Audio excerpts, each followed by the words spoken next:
Naquela hora, os discípulos se aproximaram de Jesus e perguntaram: Quem é o maior no reino dos céus?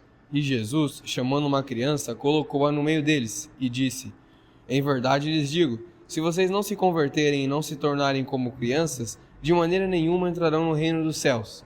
Portanto, aquele que se humilhar como esta criança, esse é o maior no reino dos céus.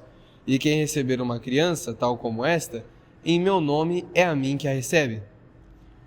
Os discípulos queriam saber quem era o maior no reino dos céus. E contrariando o que os discípulos pensavam, Jesus apresenta uma criança e não fala de grandeza, mas fala que se nós não nos convertermos e não nos tornarmos como crianças, não entraremos no reino dos céus.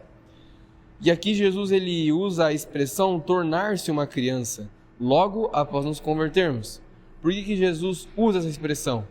Porque aqui no contexto precisamos nos converter para se tornar uma criança. Temos que reconhecer que Jesus é o nosso Senhor e Salvador. E só podemos reconhecer isso verdadeiramente quando deixamos o nosso ego e o nosso orgulho de lado.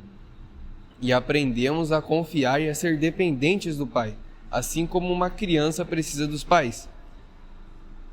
E assim como uma ovelha precisa de um pastor. Quem não quer depender de Deus, nega a Deus. Aqueles que não reconhecem que precisam de um Salvador não entrarão no reino dos céus. Tornar-se criança não significa voltar a ser inocente ou imaturo. Significa abandonar a arrogância de quem acha que não precisa de Deus. Jesus diz que devemos nos humilhar como uma criança porque a criança é dependente dos pais. Tem uma relação de amor e dependência. Já quando a gente cresce, a gente não quer depender de ninguém. A gente quer ser livre e fazer a nossa vontade, não a vontade dos nossos pais. Quantos aqui pensam ou já não pensaram que quando eu fizer 18 anos eu vou ser livre, independente, vou poder ir para onde quiser, fazer o que quiser da minha vida e não vou dar satisfação na minha vida para ninguém? Porém, com Deus não tem essa de fazer 18 anos. Com Deus devemos ser sempre como crianças, que obedecem o seu pai, dependem dele, não como um relacionamento abusivo, mas como um relacionamento de amor, que o pai cuida, mas para isso você tem que se permitir ser cuidado por Deus. Deus é amor, mas também é disciplina. Se ele não disciplinasse e não apontasse os nossos erros, ele não seria verdadeiramente amor. Ele não seria bom. Ele seria bonzinho, que é a pessoa que vive para agradar os outros. Mas Deus é bom. Ele nos ama, nos cuida e às vezes ele até permite que aconteçam algumas coisas conosco para nossa edificação e crescimento na fé. Só que nada foge do controle de Deus, porque ele é soberano. E por isso mesmo que Deus é bom. E quem receber uma criança tal como esta em meu nome, é a mim que a recebe. Isso significa que nós devemos acolher todos aqueles na fé. Não importa se é bonito, feio, alto, baixo, branco, negro, amarelo, azul, vermelho.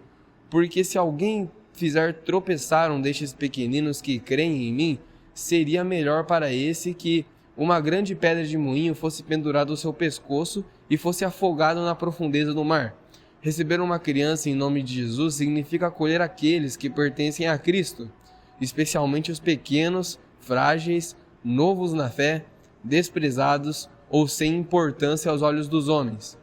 Os discípulos estavam interessados em saber quem era o maior no reino dos céus, mas aqui Jesus mostra que todos têm igual importância para Deus. Por isso que a gente tem que ter cuidado para não ferir as demais ovelhas do rebanho. E quando eu digo ferir, não fisicamente, mas espiritualmente, porque às vezes nossos comportamentos podem fazer com que uma pessoa saia da igreja ou se afaste de Jesus, principalmente novos convertidos que não têm maturidade espiritual e às vezes até pessoas que estão há muito tempo na igreja. E os principais comportamentos que afastam as pessoas são, por exemplo, a fofoca, que é muito comum no meio cristão, da cristandade, falta de acolhimento, outro erro comum nas igrejas, julgamento, palavras torpes que proferimos da nossa boca e etc. Geralmente, o mundo são as pedras de tropeço para nós cristãos, os vícios, as tentações, um conforto, um lazer, mas às vezes nós podemos acabar nos tornando pedras de tropeço para os demais. Se você feriu o seu irmão, ou sabe que você errou com ele, Saia desse vídeo agora e mande mensagem ao seu irmão para que vocês se resolvam. Sempre que eu estou em determinadas situações, eu gosto de pensar o que Jesus faria nessa situação. E quando eu erro, eu imagino a mesma coisa. Claro que Jesus, ele não erraria, né? Ele nunca pecaria. Mas se ele pecasse, eu tenho certeza que ele pediria desculpas. Então, pense, o que Jesus faria no seu lugar? Depois o versículo 8 vai dizer assim: se a sua mão ou seu pé levam você a tropeçar, corte-o e jogue fora, pois é melhor você entrar na vida manco ou aleijado do que, tendo 2 mãos ou 2 pés, ser lançado no fogo eterno. E se um dos seus olhos leva você a tropeçar, arranque-o e jogue fora, pois é melhor você entrar na vida com um só dos seus olhos do que, tendo os 2, ser lançado no fogo do inferno. Agora Jesus está falando que nós podemos ser pedras de tropeço para nós mesmos.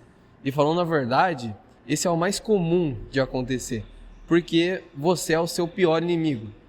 Você consegue identificar quais são as pedras de tropeço que te fazem cair em pecado? Pode ser as redes sociais, procrastinação, suas amizades. Muitas vezes a maior pedra de tropeço está dentro de nós. É o nosso coração, os nossos desejos, nosso orgulho, nossa falta de domínio próprio e aquilo que alimentamos no secreto e não é aparente para os irmãos. Jesus estava corrigindo os seus discípulos quanto ao que eles pensavam que era grandeza, e ele mostra que ninguém devia ser desprezado, pois um pastor que perde uma ovelha deixa as 99 para buscar a ovelha perdida, e se alegra grandemente quando encontra essa ovelha e a leva de volta para o rebanho. Não devemos desprezar ninguém do corpo.